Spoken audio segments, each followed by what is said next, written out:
Hi అండి. అందరికీ నమస్కారం. ఆంధ్రప్రదేశ్‌లో రాబోయే 2, 3 రోజుల్లో ఎక్కువగా భారీగా ఐఏఎస్ మరియు ఐపీఎస్ అధికారులకి స్థానచలనం కలిగే సూచనలు ఎక్కువగా ఉన్నాయి. రాష్ట్ర ముఖ్యమంత్రి నారా చంద్రబాబు నాయుడు గారు దీని మీద 2 రోజుల నుంచి ఎక్కువగా కసరత్తు చేస్తున్నారు. సో, రాష్ట్ర పరిపాలన యంత్రాంగంలో మార్పులు చోటు చేసుకొనున్నాయి.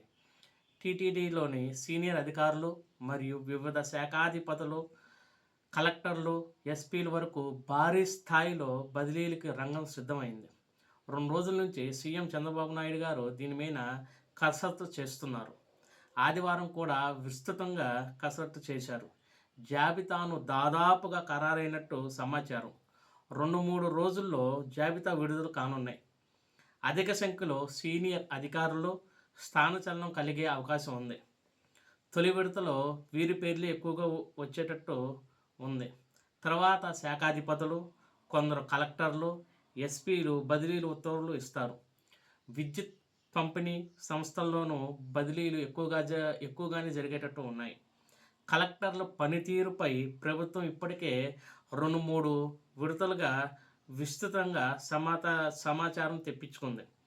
దీన్ని వడపోసి తుది జాబితాను తయారు చేసినట్టు తెలుస్తుంది. సో, అలాగే ఫస్ట్ కార్యదర్శుల నుంచి మొదలుపెట్టి తర్వాత సిఆర్డీఏలో పనిచేస్తున్న కమిషనర్లను మరియు ఉద్యోగులను కూడా బదిలీ చేస్తారని మనకి అందుతున్న ఒక ప్రాథమిక సమాచారం. చంద్రబాబు నాయుడు గారు దీని మీద ఎక్కువగా కసరత్తు చేస్తున్నట్టు తెలుస్తుంది. ప్రభుత్వ పథకాలు సమర్థవంతంగా ప్రజల్లోకి తీసుకెళ్లే అధికారులను, అలాగే ప్రభుత్వ పనితీరుకు గుదిబండలాగా మారే అధికారులను స్థానచలనం కలిగించే అవకాశం ఎక్కువగా ఉంది. Thank you.